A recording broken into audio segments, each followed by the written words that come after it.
Hello बच्चों, स्वागत है आप सभी का। आज हम पढ़ते हैं अध्याय फर्स्ट रासायनिक अभिक्रियाएं व समीकरण। क्लास 10th का चैप्टर है ये और एग्जाम में 5 नंबर हमको ये दिलाता है। तो आइए बच्चों, वीडियो को हम शुरू करते हैं। देखिए बच्चों के इस चैप्टर में आता है, सबसे पहले हेडिंग आती है कि हमारी रासायनिक अभिक्रियाओं से पहले आता है अभिक्रिया क्या चीज होती है, कि वह क्रिया जिसमें एक या एक से अधिक अभिकारक अभिक्रिया करके एकल व एक से अधिक उत्पाद का निर्माण करते हैं उसे रासायनिक अभिक्रिया कहते हैं। यानी कि वह अभिक्रिया जिसमें एक या एक से अधिक अभिकारक अभिक्रिया करके एकल उत्पाद या एक से अधिक उत्पाद का निर्माण करते हैं, क्या कहते हैं उसे? अभिक्रिया कहते हैं। जैसे देखिए दोस्तों, ये क्या है, हमारा अभिकारक है गया एक, और ये क्या हो गया एक और, तो क्या हो गए वह अभिकारक जो क्या करते हैं आपस में अभिक्रिया करके एकल उत्पाद का निर्माण किया है। ओके दोस्तों, एकल उत्पाद का निर्माण किया है तो क्या हो गया, ये अभिक्रिया हुई, अभिक्रिया हुई। और इसी प्रकार हाइड्रोजन और ऑक्सीजन अभिक्रिया करके एकल उत्पाद जल का निर्माण करते हैं, और इसमें कार्बन ऑक्सीजन से अभिक्रिया करके कार्बन डाइऑक्साइड का निर्माण करते हैं।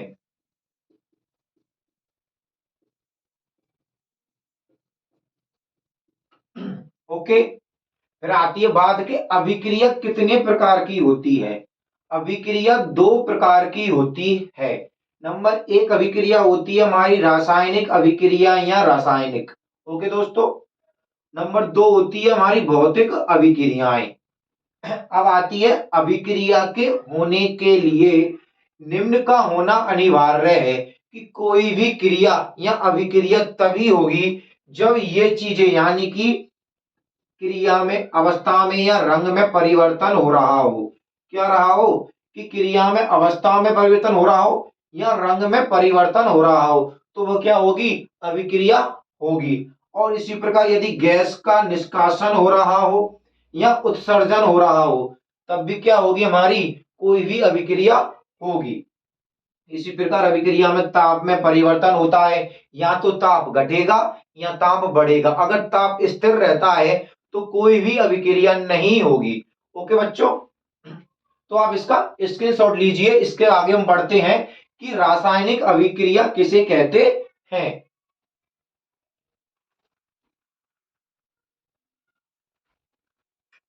देखिए दोस्तों, अब पढ़ते हैं हम रासायनिक अभिक्रिया।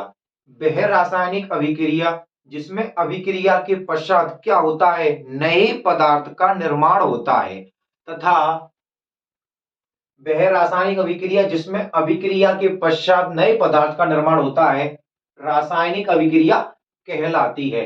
जैसे दूध से दही बनना क्या एक रासायनिक अभिक्रिया है। इसी प्रकार जब मैग्नीशियम की अभिक्रिया ऑक्सीजन से कराई जाती है तो मैग्नीशियम ऑक्साइड का निर्माण होता है। क्या होता है, मैग्नीशियम ऑक्साइड का निर्माण होता है। देखिए दोस्तों, इसमें मैग्नीशियम है और ऑक्सीजन है, एक नया पदार्थ बन रहा है, एक नया पदार्थ मैग्नीशियम ऑक्साइड बन रहा है। ये मैग्नीशियम ऑक्सीजन और ये मैग्नीशियम ऑक्साइड, मैग्नीशियम ऑक्साइड नए पदार्थ का निर्माण हुआ है इसमें। ठीक है दोस्तों, और जब मैग्नीशियम का दहन किया जाता है ऑक्सीजन की उपस्थिति में, यानी कि मैग्नीशियम को क्या होता है, जब जलाया जाता है तो क्या होता है, यह चमकदार लौ के साथ जलती है, चमकदार श्वेत लौ के साथ जलती है, तथा यह मैग्नीशियम ऑक्साइड श्वेत अवक्षेप प्राप्त होता है। कैसा, श्वेत अवक्षेप। और कैसा होता है, ठोस, यानी कि राख प्राप्त होती है इसकी। क्या होती है, राख प्राप्त होती है। तो क्या होता है ये, कि मैग्नीशियम को जब ऑक्सीजन में जलाया जाता है तो यह श्वेत चमकदार लौ के साथ जलता है, तथा चमकदार श्वेत अवक्षेप प्राप्त होता है। क्या होता है, चमकदार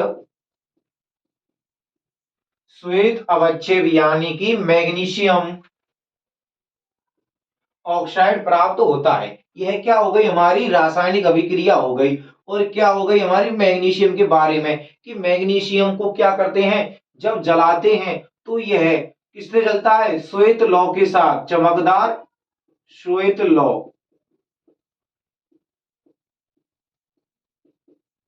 के रूप में जलता है तथा चमकदार श्वेत अवक्षेप प्राप्त होता है उत्पाद के रूप में। और देखिए दोस्तों, मैग्नीशियम को जलाने से पहले क्या किया जाता है, साफ किया जाता है। क्या किया जाता है, साफ किया जाता है। किससे, रेगमाल से। ओके, क्योंकि इस पर उपस्थित अशुद्धियों को हटाकर ही क्या कहते हैं हम, ऑक्सीजन का, मैग्नीशियम का दहन करते हैं। अब देखिए दोस्तों, अब हमारी अभिक्रिया आती है कि भौतिक अभिक्रिया किसे कहते हैं। वह रासायनिक अभिक्रिया या वह अभिक्रिया, ओके बच्चों, जिसमें अभिक्रिया के पश्चात नए पदार्थ का निर्माण नहीं होता है। ओके बच्चों, इसमें क्या बात आ रही है कि नए पदार्थ का निर्माण नहीं हो रहा है, केवल उनकी भौतिक अवस्था में, किनमें, भौतिक अवस्था में परिवर्तन होता है। उसे क्या कहते हैं, भौतिक अभिक्रिया कहते हैं। जैसे फलों को काट कर क्या बनाना, सलाद बनाना। जैसे हमने सेब को काटा तो उसकी सेब की कैसे आकृति, गोल थी, अब उसको काट कर भिन्न भिन्न कर दिया है। और जैसे मोम का पिघलना, पहले हमारी मोमबत्ती के रूप में मोम थी, उसको जलाने के बाद वो क्या हो जाती है, नीचे एकत्रित हो जाती है, फैल जाती है, यानी कि उसके आकार में परिवर्तन हुआ।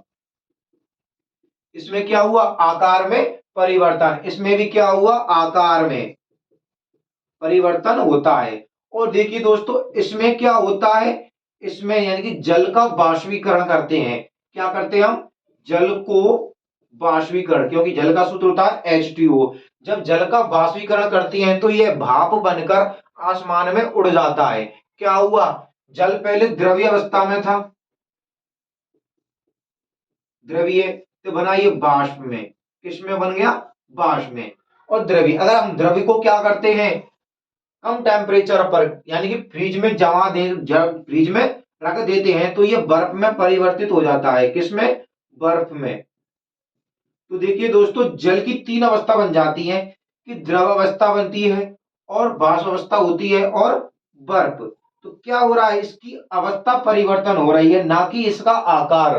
ओके बच्चों, अवस्था में इसकी में जल वाष्प बन गई, यानी कि भाप बन गई, इसमें द्रव हो जाता है और बर्फ बन जाता है।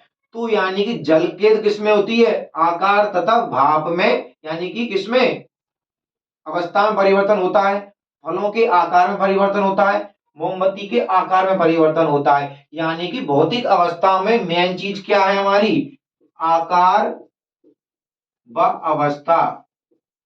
की भौतिक अवस्था यानी भौतिक अभिक्रिया होगी जब हमारी, क्या होगी, उसकी अभिक्रिया में आकार व अवस्था में परिवर्तन हो रहा होगा। उसे क्या कहते हैं हम, भौतिक रासायनिक अभिक्रिया कहते हैं। कि वह रासायनिक अभिक्रिया जिसमें अभिक्रिया के पश्चात नए पदार्थ का निर्माण तो नहीं होता है, केवल उनकी भौतिक अवस्था में परिवर्तन होता है, उसे क्या कहते हैं हम, भौतिक रासायनिक अभिक्रिया कहते हैं। अब आप इसका स्क्रीनशॉट लीजिए।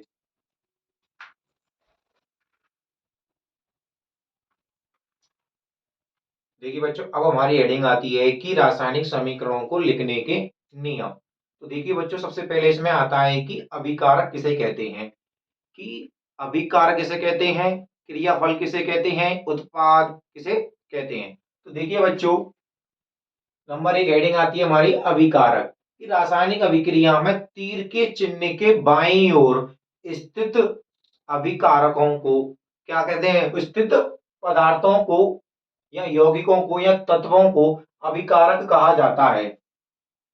क्या कहा जाता है, अभिकारक कहा जाता है। कि रासायनिक अभिक्रिया में तीर के चिन्ह के बाईं ओर उपस्थित यौगिक या तत्व को अभिकारक कहते हैं। दो या अधिक अभिकारकों के मध्य प्लस का चिन्ह लगाते हैं। किसका चिन्ह लगाते हैं, प्लस का चिन्ह लगाते हैं। जैसे देखिए दोस्तों, ये अभिकारक है और ये भी अभिकारक है। एक अभिकारक, एक अभिकारक, दो अभिकारक हो गए, तो दोनों के मध्य किसका चिन्ह लगाते हैं हम, प्लस का चिन्ह लगाते हैं। और तीर के चिन्ह के ये किधर अरे लेफ्ट हैंड साइड है, यानी कि LHS लेफ्ट हैंड साइड है तो उनको क्या बोलते हैं, अभिकारक बोलते हैं। तथा राइट हैंड साइड यानी कि दाईं ओर उपस्थित होते हैं उनको क्या बोलते हैं, क्रियाफल या उत्पाद। देखिए जैसे क्रियाफल उत्पाद किसे कहते हैं, कि रासायनिक अभिक्रिया में क्या होता है, बने अभिक्रिया के पश्चात बने नए पदार्थों को क्रियाफल या उत्पाद कहते हैं। दो या अधिक उत्पादों के मध्य प्लस का चिन्ह लगाते हैं, वही बात जो हमारे अभिकारकों में होती है। उत्पाद तीर के चिन्ह के दाईं ओर स्थित होते हैं। ये क्या हो गया, हमारा क्रियाफल व उत्पाद हो गए। ओके बच्चों, अब आता है हमारा रासायनिक समीकरण किसे कहते हैं। किसी रासायनिक अभिक्रिया को वाक्य या शब्द समीकरण, भाई हम बोलते हैं कि मैग्नीशियम की अभिक्रिया ऑक्सीजन से कराने पर मैग्नीशियम ऑक्साइड प्राप्त होता है, ये क्या हो गया, हमारा वाक्य हो गया। और शब्द क्या हो गया कि मैग्नीशियम प्लस ऑक्सीजन की अभिक्रिया के बाद क्या होता है, मैग्नीशियम ऑक्साइड प्राप्त होता है। ये क्या हमारा शब्द समीकरण है। तो इनके स्थान पर क्या करते हैं कि सूत्रों से या प्रतीकों से क्या करते हैं, इसको प्रदर्शित करते हैं और क्या बना देते हैं, हम एक समीकरण बना देते हैं। उसे ही बोलते हैं हम रासायनिक समीकरण। जैसे देखिए बच्चों कि किसी रासायनिक अभिक्रिया को वाक्य व शब्द के समीकरण के स्थान पर सूत्र समीकरण के रूप में लिखना ही क्या कहलाता है, हमारा रासायनिक समीकरण कहलाता है। देखिए दोस्तों ये है हमारा शब्द समीकरण। क्या हो गया, शब्द समीकरण, कि मैग्नीशियम प्लस ऑक्सीजन की अभिक्रिया कराने पर मैग्नीशियम ऑक्साइड प्राप्त होता है। अब इसके स्थान पर लिखते हैं हम सूत्र समीकरण। क्या लिखते हैं, सूत्र समीकरण। ओके बच्चों, जैसे मैग्नीशियम की अभिक्रिया यानी कि Mg का, मैग्नीशियम का प्रतीक होता है Mg, परमाणु क्रमांक होता है इसका 12 और ऑक्सीजन का परमाणु क्रमांक होता है 8, प्रतीक होता है O। अभिक्रिया कराने के पश्चात MgO बनाते हैं यानी कि मैग्नीशियम ऑक्साइड बनाते हैं। राइट हैंड की तरफ है तो right hand side, left hand side, ये क्या हो गया, हमारा रासायनिक समीकरण हो गया। अब बात आती है भाई रासायनिक समीकरणों को संतुलित व असंतुलित करना। क्या बात आती है, संतुलित व असंतुलित करना। पहले आप इसका स्क्रीनशॉट लीजिए, फिर मैं आपको संतुलित व असंतुलित करना सिखाता हूं।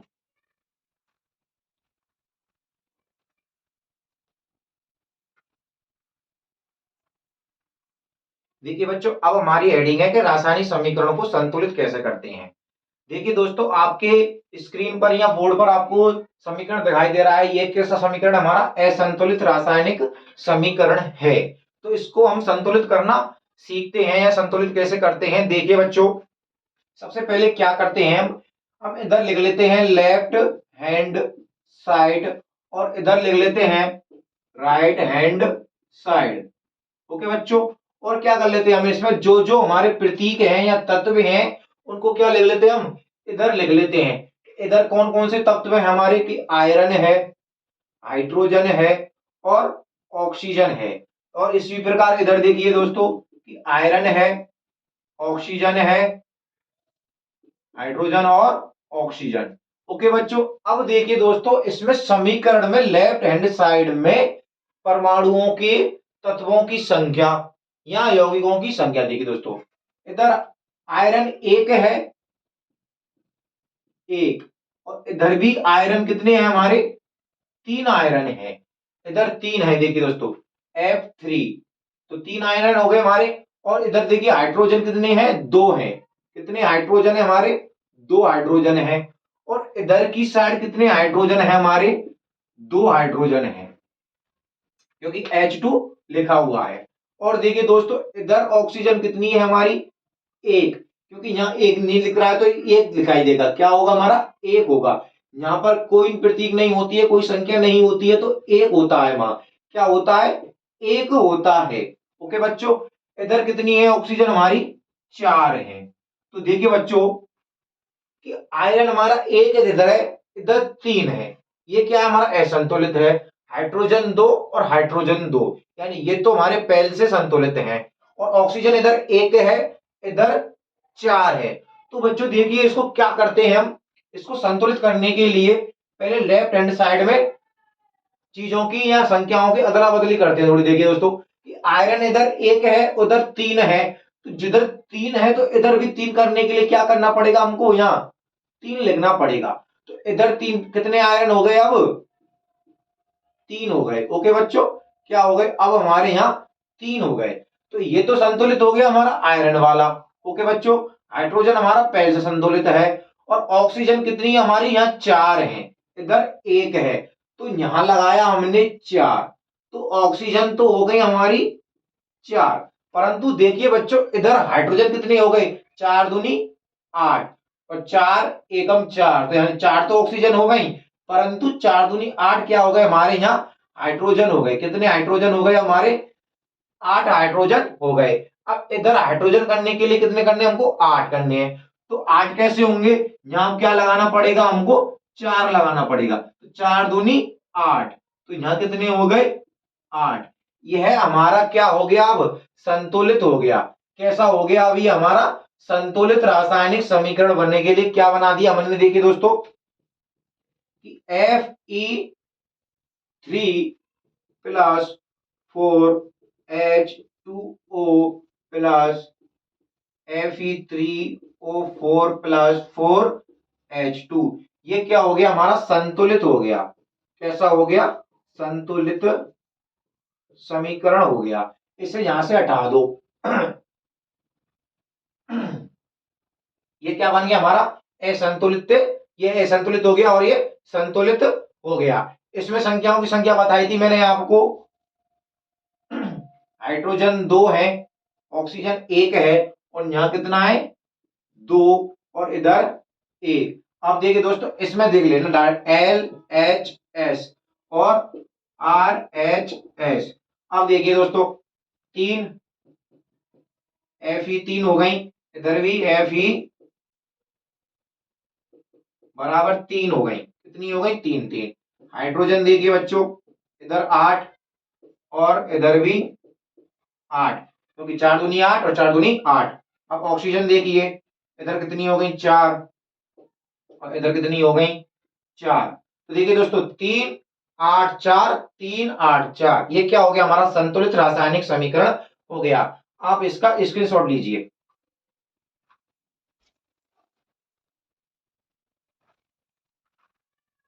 देखिए बच्चों अब हमारी हेडिंग है कि रासायनिक अभिक्रिया कितने प्रकार की होती है, यानी कि रासायनिक अभिक्रिया भी कितने प्रकार की होती है, ये हमारा क्या है अगला टॉपिक है। और उसमें आती है हमारी सबसे पहले हेडिंग कि संयोजन अभिक्रिया या योगात्मक अभिक्रिया किसे कहते हैं। देखिए बच्चों इसमें नाम से ही स्पष्ट हो रहा है, क्या हो रहा है कि नाम से ही इसमें स्पष्ट हो रहा है कि रासायनिक संयोजन, यानी संयोजन का मतलब जुड़ना, योगात्मक यानी कि जुड़ना, कि वह अभिक्रिया जिसमें क्या होता है एक या दो से अधिक अभिकारक आपस में जुड़कर एकल उत्पाद का निर्माण बनाते हैं।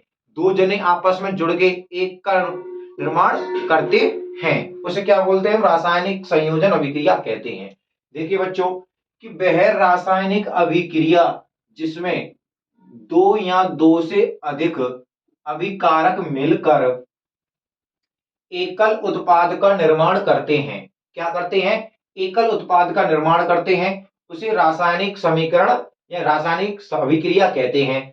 जैसे हम कोयले का दहन करते हैं, तो इसमें कोयले के दहन के लिए हमको किसकी आवश्यकता होती है, आप सभी को पता है कि वस्तुओं को जलाने में सहायक ऑक्सीजन होती है, कि ऑक्सीजन की उपस्थिति में हम किसी चीज को जला सकते हैं। और किसको जलाना है, कोयले को जलाना है, और कोयले का प्रतीक होता है कार्बन यानी कि सी। तो देखिए बच्चों कोयले का दहन में क्या करेंगे हम, कि सबसे पहले ले लिया हमने कार्बन यानी कि ठोस प्रतीक में आ जाता है, तो कार्बन की अभिक्रिया किससे कराई हमने, ऑक्सीजन से उपस्थिति में इसको जलाया, तो किसका निर्माण होता है, कार्बन डाइऑक्साइड का निर्माण होता है। किसका निर्माण होता है, कार्बन डाइऑक्साइड गैस का निर्माण होता है। ये क्या है, हमारी गैस है। ओके बच्चों तो देखिए दोस्तों एक या और दो, तो दो या दो से अधिक, एक हो गया एक हो गया दो हो गए, इसमें आ रही है दो या दो से अधिक अभिकारक मिलकर, क्या अभिकारक मिल गए, एक अभिकारक दो अभिकारक, ये क्या हो गए हमारे अभिकारक हो गए, अभिकारक। और एकल उत्पाद का निर्माण करते हैं। एकल उत्पाद का ये निर्माण करते हैं। तो ये क्या हो गई हमारी रासायनिक संयोजन अभिक्रिया हो गई। क्या हो गई हमारी संयोजन अभिक्रिया हो गई। इसी प्रकार देखिए जल का निर्माण, कि जल का निर्माण कैसे होता है। जब हाइड्रोजन गैस और ऑक्सीजन गैस आपस में अभिक्रिया करती हैं तो हाइड्रोजन गैस का जल का निर्माण होता है। किसका निर्माण होता है, जल का निर्माण। कि हाइड्रोजन गैस ले ली और ऑक्सीजन गैस आपस में अभिक्रिया करके जल वाष्प का निर्माण करती हैं। किसका निर्माण करती हैं, जल वाष्प यानी कि गैस। ओके बच्चों, जल वाष्प बोलते हैं इसे। इसकी हाइड्रोजन और हाइड्रोजन एक अभिकारक एक अभिकारक क्या हो गए, दो अभिकारक हो गए। तो दो या दो से अधिक अभिकारक अभिक्रिया के पश्चात एकल उत्पाद में परिवर्तित हो रहा है तो उसे किसे क्या कहेंगे, हम संयोजन अभिक्रिया कहेंगे। इसी प्रकार गंधक का निर्माण कैसे होता है, यानी गंधक का सल्फर डाइऑक्साइड गैस का निर्माण, यानी गंधक का दहन। यहां पर आएगा गंधक का दहन, निर्माण नहीं। कि देखिए बच्चों सल्फर क्या हो गया, हमारा ठोस हो गया। ओके, और ऑक्सीजन की उपस्थिति में इसको क्या करते हैं, जलाते हैं तो सल्फर डाई ऑक्साइड बनता है। क्या बनता है, ये गैस होती है। क्या होती है, सल्फर डाई ऑक्साइड गैस में परिवर्तित हो जाती है। तो वो एक अभिकारक और एक अभिकारक एकल उत्पाद का निर्माण कर रहे हैं। तो ये क्या हो गई हमारी संयोजन, यानी कि ये दोनों हमारे आपस में जुड़ रहे हैं। तो ये क्या हो गया, हमारा संयोजन अभिक्रिया हो गई। और देखिए दोस्तों कैल्शियम हाइड्रोक्साइड का निर्माण करने के लिए क्या करते हैं कि कैल्शियम ऑक्साइड और हाइड्रोजन गैस, सॉरी हाइड्रोजन नहीं जल, आपस में अभिक्रिया करके कैल्शियम हाइड्रोक्साइड, क्या कैल्शियम हाइड्रोक्साइड का निर्माण करती है। अब देखिए बच्चों इससे संतुलित है कि असंतुलित है, ये सभी हमको देखने हैं। कि इधर कार्बन एक है, इधर भी कार्बन एक है, ऑक्सीजन दो ऑक्सीजन दो, संतुलित है ऑलरेडी। पेपर में आ जाए ये कि संतुलित कीजिए इसको, तो आपको जवाब देना है कि ऑलरेडी से यह संतुलित है, यानी उपरोक्त अभिक्रिया पहले से ही संतुलित है। और इसको देखिए हाइड्रोजन दो ऑक्सीजन दो, हाइड्रोजन दो ऑक्सीजन एक है, तो दो करने के लिए क्या करने होंगे, इधर दो का गुणा कर दिया, इधर दो ऑक्सीजन है, दो ऑक्सीजन, हाइड्रोजन दो दो नहीं चार, इधर दो है तो दो लगा दिया। और इसी प्रकार सल्फर एक O2 दो O2 दो। अब कैल्शियम एक ऑक्सीजन एक और एक दो, एक दूनी दो, और हाइड्रोजन दो एक दूनी दो। तो ये क्या हो गया हमारे संतुलित रासायनिक में संयोजन अभिक्रिया या योगात्मक अभिक्रिया आपकी पूर्ण हो गई है। संयोजन से संबंधित अभिक्रिया से आपको इससे बाहर नहीं जाएगा। पेपर में इन्हीं के अंदर से क्या आएगा आपके लिए क्वेश्चन आएगा। इस संयोजन अभिक्रिया किसे कहते हैं, कोयले का दहन करने पर किस कौन सा अभिक समीकरण प्राप्त होता है, क्या होता है, जल का निर्माण कैसे होता है, ये अभिक्रिया बता दी मैंने। गंधक का दहन करने पर क्या होता है, सल्फर डाइऑक्साइड प्राप्त होता है। कैल्शियम हाइड्रोक्साइड का निर्माण कैसे होता है, कैल्शियम ऑक्साइड की अभिक्रिया जल से कराने पर कैल्शियम हाइड्रोक्साइड का निर्माण हो जाता है। अब देखिए दोस्तों इसमें एक चीज और बनती है कि जो हमारा ये पदार्थ बना है ना, ये कैल्शियम हाइड्रोक्साइड, इसको कैल्शियम हाइड्रोक्साइड क्या करते हैं, इसमें कार्बन डाइऑक्साइड से अभिक्रिया कराने पर कैल्शियम कार्बोनेट और जल का निर्माण होता है। किसका, कैल्शियम कार्बोनेट और जल। अब इसको संतुलित करके देखते हैं, एक कैल्शियम दो और दो चार, दो तीन और एक चार हाइड्रो ऑक्सीजन हो गई, हाइड्रोजन दो, ये ऑलरेडी संतुलित है। तो देखिए दोस्तों इसे बोलते हैं कैल्शियम हाइड्रोक्साइड और इसे बोलते हैं कैल्शियम कार्बोनेट। यानी कि कैल्शियम हाइड्रोक्साइड कार्बन डाइऑक्साइड से अभिक्रिया करके एक चमकदार पदार्थ का निर्माण करता है, इसे बोलते हैं कैल्शियम कार्बोनेट। ओके बच्चों, ये बिना बुझा हुआ चूना है और ये बुझा हुआ चूना है, यानी कि बिना बुझा हुआ चूना, बिना बुझा चूना है, और ये है बुझा हुआ चूना।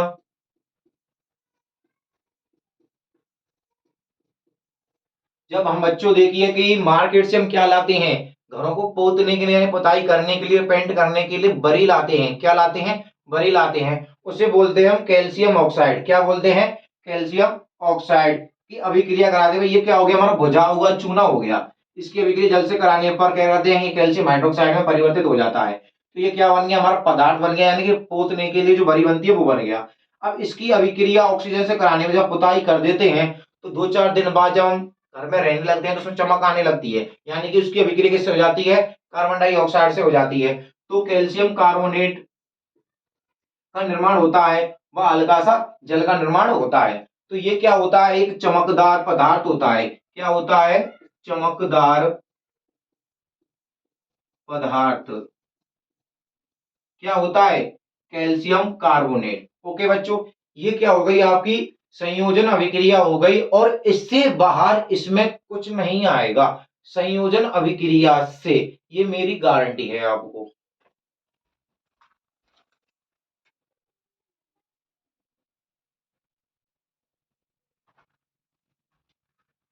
देखिए बच्चों, अब हमारी अभिक्रिया आती है ऊष्माक्षेपी अभिक्रिया, यानी कि नाम से ही इसका नाम प्रकट हो रहा है कि ऊष्माक्षेपी यानी कि ऊष्मा का निकलना। क्षेपी का मतलब होता है निकलना। तो वह रासायनिक अभिक्रिया जिसमें अभिकारकों में अभिक्रिया के पश्चात ऊष्मा का उत्सर्जन होता है, उसे क्या बोलते हैं? हम ऊष्माक्षेपी अभिक्रिया कहते हैं। और एक हमारी क्वेश्चन आता है कि क्या श्वसन एक ऊष्माक्षेपी अभिक्रिया है? तो देखिए बच्चों, ऊष्मा एक ऊष्माक्षेपी अभिक्रिया है क्योंकि यह खाद्य पदार्थों, हमारे शरीर के अंदर जो हम खाना खाते हैं, खाद्य पदार्थों का क्या करती है? ग्लूकोज का पाचन करती है, जिससे क्या होती है? कार्बन डाइऑक्साइड तथा गैस का निर्माण होता है। तो यानी कि श्वसन हमारी एक ऊष्माक्षेपी अभिक्रिया है। और जैसे हम हाइड्रोजन का दहन करते हैं, इसमें भी ऑक्सीजन का यानी कि ऊर्जा का यानी ऊष्मा का निर्माण होता है। और ग्रेफाइट का भी दहन करने पर ऊष्मा का निर्माण निर्माण होता है। तो देखिए बच्चों, अब हम इसको क्या करते हैं? देखते हैं बोर्ड पे कि ऊष्माक्षेपी अभिक्रिया वह रासायनिक अभिक्रिया जिसमें अभिकारकों में अभिक्रिया के पश्चात ऊष्मा का उत्सर्जन होता है। क्या होता है? ऊष्मा का उत्सर्जन होता है, उसे ऊष्माक्षेपी अभिक्रिया कहते हैं। देखिए जैसे प्राकृतिक मेथेन, यानी कि मेथेन बोलते हैं इसे, प्राकृतिक रूप में गैस है। क्या है? हमारी गैस है। ये ऑक्सीजन गैस है। ओके बच्चों, तो प्राकृतिक मेथेन गैस का क्या करते हैं? हम ऑक्सीजन की उपस्थिति में जलाते हैं तो क्या बनेगा? कार्बन डाइऑक्साइड बनता है तथा जल और ऊष्मा उत्सर्जित होती है। अब बात आती है कि यह संतुलित है कि असंतुलित है। तो देखिए बच्चों, सीधी बात है कि कार्बन तो इधर एक है और इधर कार्बन एक है, संतुलित है। हाइड्रोजन 4 है, हाइड्रोजन 2 है, इधर 4 इधर 2, 4 दूनी, तो 2 दूनी 4 हो गए। ओके, और देखिए ऑक्सीजन 2 है, 2 दूनी 2 एकम 2, तो ऑक्सीजन भी 2, ऑक्सीजन 2 4 हो गए, तो 2। ओके बच्चों, ये क्या हो गया? हमारा प्राकृतिक मेथेन का दहन। आपसे पूछ ले कि प्राकृतिक मेथेन का दहन करने पर किसका निर्माण होता है? तो कार्बन डाइऑक्साइड और जल का निर्माण होता है, वह ऊष्मा उत्सर्जित होती है। इसी प्रकार देखिए दोस्तों कि श्वसन क्या ऊष्माक्षेपी अभिक्रिया है? देखिए बच्चों, श्वसन एक ऊष्माक्षेपी अभिक्रिया है क्योंकि श्वसन क्रिया द्वारा मनुष्य के द्वारा या प्राणियों के द्वारा खाए हुए पदार्थों को, ओके बच्चों, खाए हुए पदार्थों को या ग्लूकोज का पाचन होता है। किसके कारण? श्वसन क्रिया के कारण। तथा ऊर्जा या ऊष्मा, जब हम भोजन करते हैं और अवशोषण क्रिया हम करते रहते हैं तो हमको क्या मिलेगी? ऊर्जा मिलती है। क्या मिलती है? ऊर्जा मिलती है। तो उसे क्या बोलते हैं हम? ऊष्मा का मुक्त होती है या उत्सर्जन होती है। जैसे देखिए दोस्तों, ये ग्लूकोज का सूत्र है हमारा। किसका सूत्र है? ग्लूकोज का सूत्र है। देखिए बच्चों, अगर आपको ग्लूकोज का सूत्र आपको याद करना है तो प्रकाश संश्लेषण अभिक्रिया मैंने कराई हुई है, उसमें मैंने आपको ग्लूकोज के सूत्र का निर्माण कैसे होता है, किस प्रकार बनता है, और जिंदगी में अगर आप उस अभिक्रिया को देखने के पश्चात, किसको, प्रकाश संश्लेषण,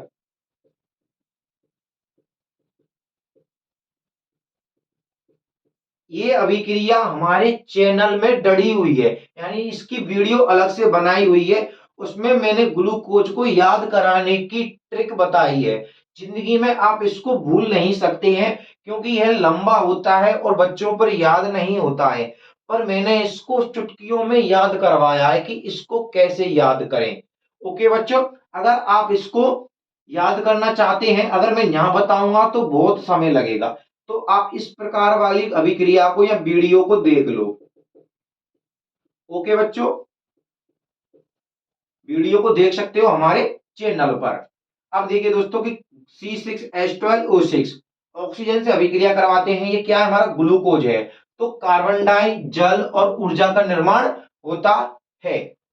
ओके बच्चों, ये क्या हो गई, हमारी श्वसन अभिक्रिया हो गई। अब आती है हाइड्रोजन का दहन। जब हाइड्रोजन का दहन करते हैं तो जल का निर्माण होता है, तथा 136.8 किलो कैलोरी क्या ऊर्जा या ऊष्मा प्राप्त होती है। और इसी प्रकार देखिए दोस्तों, ग्रेफाइट का दहन, यानी ग्रेफाइट यानी कि कार्बन का अपर रूप होता है। क्या होता है, कार्बन का अपर रूप होता है, ग्रेफाइट हीरा बोलते हैं ऐसे, तो इसका प्रतीक आएगा सी। और ऑक्सीजन से अभिक्रिया कराने पर कार्बन डाइऑक्साइड बनती है और 94.0 किलो कैलोरी कैलोरी ओके बच्चों, क्या होती है, ऊष्मा उत्सर्जित होती है। ये क्या हो गई, हमारी ऊष्मा छेपी अभिक्रिया हो गई है। ओके बच्चों, अब आप इसका स्क्रीनशॉट लीजिए।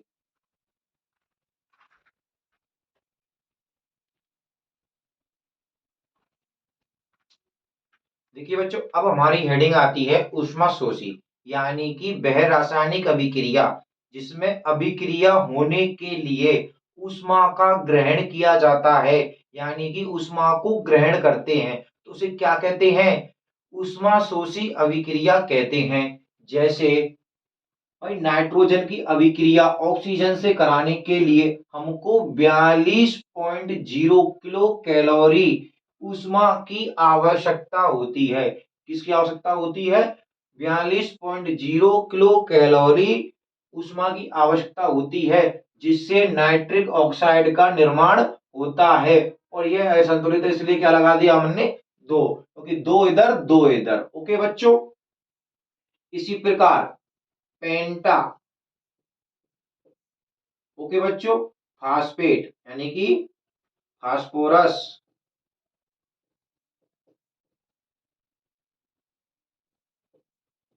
फास्फोरस 5 के लिए पेंटा लगाते हैं, क्लोरीन,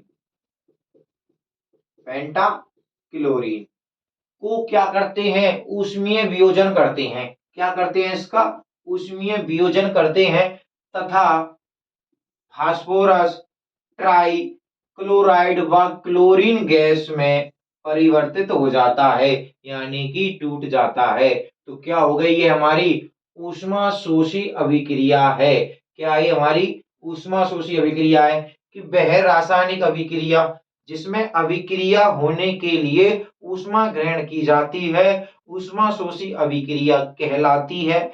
जैसे नाइट्रोजन और ऑक्सीजन की अभिक्रिया के लिए 42 पॉइंट किलो कैलोरी की आवश्यकता होती है, जिससे नाइट्रिक ऑक्साइड का निर्माण होता है। फास्फोरस पेंटाक्लोराइड को ऊष्मीय वियोजन के द्वारा फास्फोरस ट्राइक्लोराइड व क्लोरीन गैस में तोड़ देते हैं। ये क्या हो गई, हमारी ऊष्मा शोषी अभिक्रिया हो गई है। अब क्या करते हैं, इसका आप स्क्रीनशॉट लीजिए। इसके बाद हम पढ़ते हैं कि वियोजन अभिक्रिया किसे कहते हैं।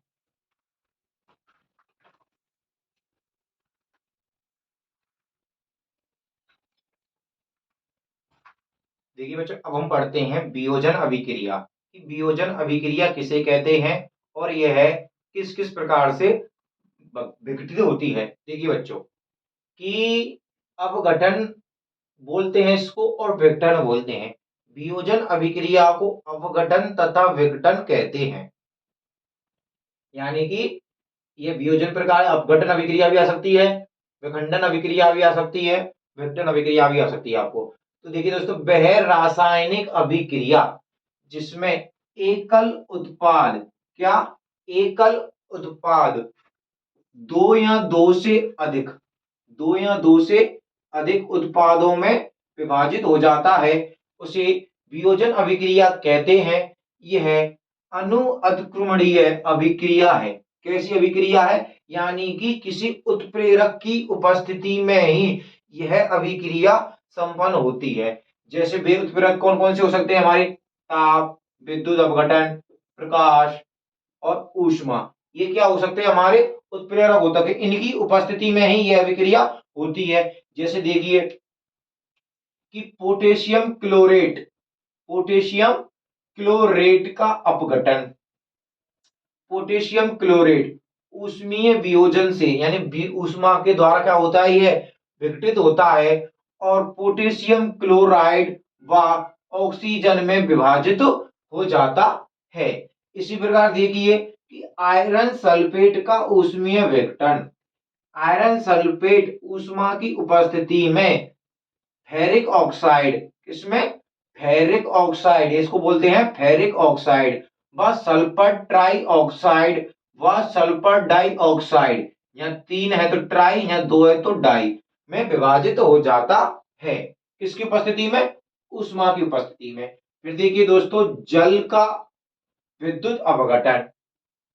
कोई जल है, इसमें विद्युत धारा प्रवाहित करने पर क्या होगा? हाइड्रोजन गैस व ऑक्सीजन गैस मुक्त हो जाते हैं। इसे क्या बोलते हैं? जल का विद्युत अपघटन बोलते हैं। अब देखिए प्रकाशीय अपघटन कि सिल्वर क्लोराइड, क्या, सिल्वर क्लोराइड प्रकाश की उपस्थिति में किसमें परिवर्तित हो जाता है? सिल्वर तथा क्लोरीन गैस में विघटित हो जाता है। इसी प्रकार कैल्शियम कार्बोनेट का ऊष्मीय वियोजन, कैल्शियम कार्बोनेट ऊष्मा की उपस्थिति में कैल्शियम ऑक्साइड व कार्बन डाइऑक्साइड गैस का निर्माण करता है। इसी प्रकार देखिए आयनिक वियोजन, किसका? अमोनियम क्लोराइड का। तो अमोनियम क्लोराइड का आयनिक वियोजन NH4 प्लस, यानी आयन लगा हुआ है, इधर क्लोरीन लगा हुआ है, तो ये क्या हो गई? हमारी आयनिक वियोजन हो गई। यानी ध्यान रखना, जिस अभिक्रिया में अगर आयन लगे आ जाते हैं और वह वियोजित हो रही है या यह संयोजित हो रही है, तो क्या होगी? संयोजन, तो यानी कि इधर इधर से इधर आएगी, यानी कि पहले तो इधर गई, फिर ये इधर आएगी, तो क्या हो गई? इधर तो वियोजन, आयनिक वियोजन, और इधर आयनिक संयोजन। और इसी प्रकार देखिए ऊष्मीय वियोजन, यानी कि यह अभिक्रिया रिवर्स में होती है। कैसे होती है? रिवर्स में, इधर भी होती है और इधर भी होती है। ये दोनों आपस में अभिक्रिया करेंगे तो अमोनियम क्लोराइड और इधर अमोनिया हाइड्रोक्लोरिक अम्ल का निर्माण होता है। और देखिए दोस्तों AgBr प्रकाशीय अपघटन, जब सिल्वर ब्रोमाइड का अभिक्रिया कराते हैं प्रकाश की उपस्थिति में, तो सिल्वर और ब्रोमाइड अलग अलग प्राप्त होते हैं। इसे क्या बोलते हैं?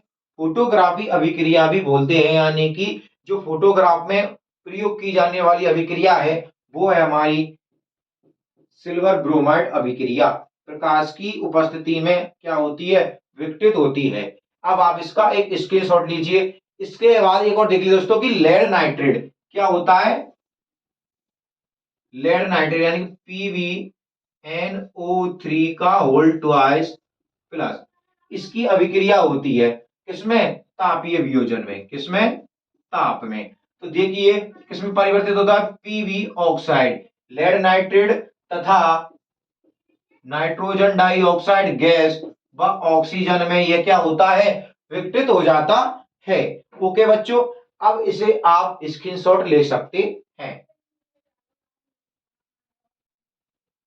इसको संतुलित कर लीजिए, दो यहां लगा दो, दो यहां लगा दो, तीन, दो नाइट्रोजन और इधर एक नाइट्रोजन है तो दो यहां लगा दो, दो नाइट्रोजन हो गए, तीन दूनी छह, दो, दो दूनी चार और दो आठ, इधर कितने हो गए? आठ। तो दो दूनी छह, दूनी 12, देखो तीन दूनी छह और दो, आठ हो गए। ओके बच्चों, अब आप इसको उतार सकते हो।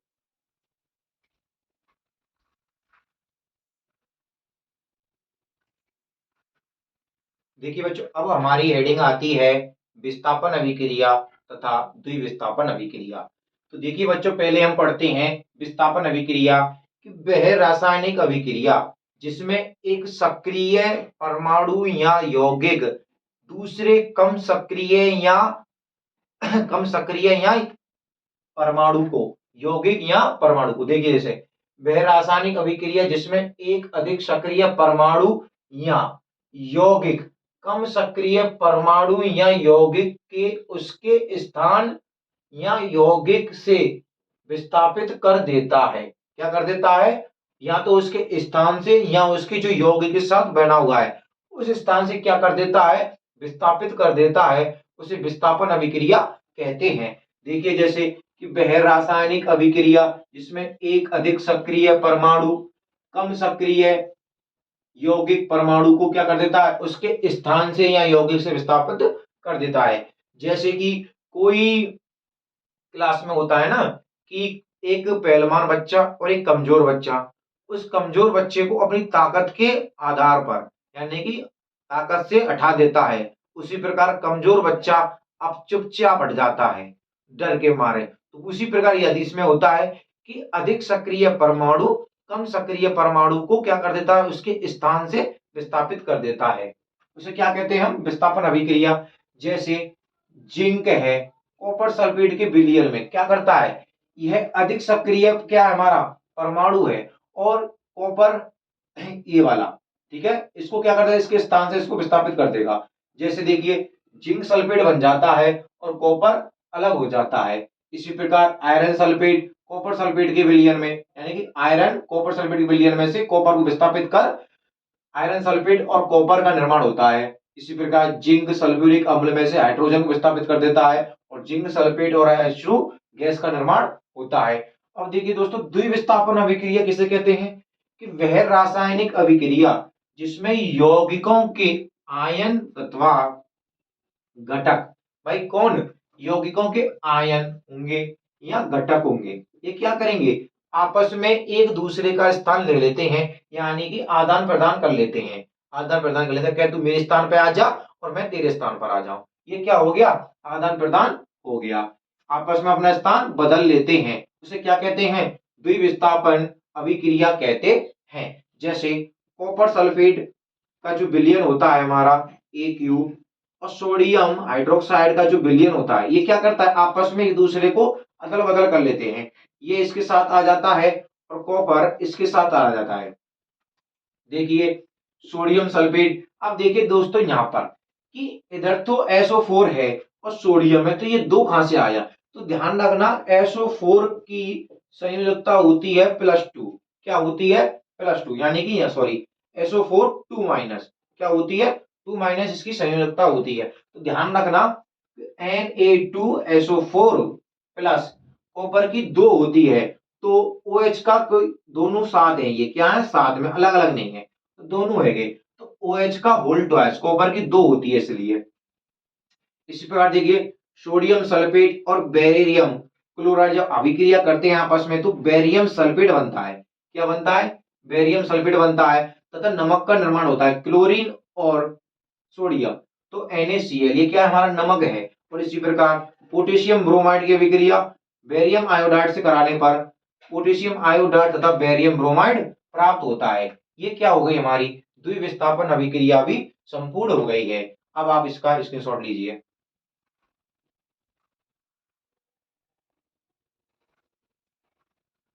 देखिए दोस्तों, अब हमारी हेडिंग आती है अपचयन तथा उपचयन। देखिए दोस्तों, ये है एक ऐसी हेडिंग है जो बच्चों को दिमाग में बैठती नहीं है कि कौन सी को तो हम उपचयन बोले और कौन से को हम अपचयन बोले। इसको मैं आपको ट्रिक की सहायता से 1 मिनट के अंदर याद करा दूंगा। देखिए बच्चों कैसे, कि सबसे पहले क्या करना है, आपको इस प्रकार लिख लेना है कि उपचयन एक तरफ लिख लेना है और अपचयन एक तरफ लिख लेना है। तो दोस्तों इसमें क्या करना है, आपको उपचयन के नीचे लिख देना है O और H। ऐसे तो लिख सकते हैं ना आप, और इसी प्रकार इसके भी नीचे लिख देना है OH। ओके बच्चों, और फिर क्या करना है? देखिए दोस्तों, उपचयन में क्या करना, पहले उपचयन लिखना है, यानी कि पहले उपचयन आता है ना हमारा कि उपचयन अपचयन अभिक्रिया। तो ध्यान रखना उपचयन में क्या करते हैं? सबसे पहले प्लस लगा देते हैं। क्या लगाते हैं? प्लस लगा देते हैं और इधर लगाते हैं हम क्या, माइनस। और इसी प्रकार इधर लगाते हैं हम पहले माइनस और इधर लगाते हैं इधर प्लस, क्योंकि इसका क्या हो जाता है, अपोजिट हो जाता है, इधर प्लस तो इधर माइनस, इधर माइनस तो इधर प्लस। इसका मतलब बताता हूं दोस्तों क्या होता है, कि प्लस का मतलब होता है वृद्धि, किसमें, ऑक्सीजन में, यानी कि जुड़ना, जुड़ना। और इसी प्रकार माइनस का मतलब होता है हानि, यानी कि ह्रास। और इधर हानि, ह्रास, वृद्धि, जुड़ना। इधर देखिए एच थे हाइड्रोजन, क्या होता है, हाइड्रोजन। ओ थे ऑक्सीजन, ऑक्सीजन। इधर हाइड्रोजन और ऑक्सीजन। अब बात आती है कि इसको हम याद कैसे करें। तो देखिए बच्चों, मैंने बताया पहले आपको इसी प्रकार लिख लेना है। ओके बच्चों, फिर क्या करना है, ओ का मतलब वृद्धि, जुड़ना, यानी कि वह रासायनिक अभिक्रिया जिसमें क्या होती है, वृद्धि होती है किसकी, ऑक्सीजन की। वह रासायनिक अभिक्रिया जिसमें ऑक्सीजन की वृद्धि होती है, क्या होती है, वृद्धि, तथा साथ ही अगर उसमें हाइड्रोजन की क्या हो रही हो, कमी हो रही हो, यानी हानि हो रही हो। ओके बच्चों, एक अभिक्रिया तो ऐसे आ सकती है कि केवल ऑक्सीजन की वृद्धि हो रही हो, तो उसे भी उपचयन बोलते हैं। और एक ऐसे आ सकती है कि हाइड्रोजन की कमी हो रही हो, तो वो भी क्या है, उसको हम बोलते हैं उपचयन अभिक्रिया, यानी कि वह रासायनिक अभिक्रिया जिसमें ऑक्सीजन की वृद्धि होती है तथा हाइड्रोजन की हानि होती है, उसे हम उपचयन अभिक्रिया कहते हैं। इसके अपोजिट देखिए अपचयन, कि वह रासायनिक अभिक्रिया जिसमें ऑक्सीजन की तो हानि होती है और हाइड्रोजन की क्या होती है, वृद्धि होती है, उसे क्या बोलते हैं हम, अपचयन अभिक्रिया बोलते हैं। अब आप इसका स्क्रीनशॉट लीजिए।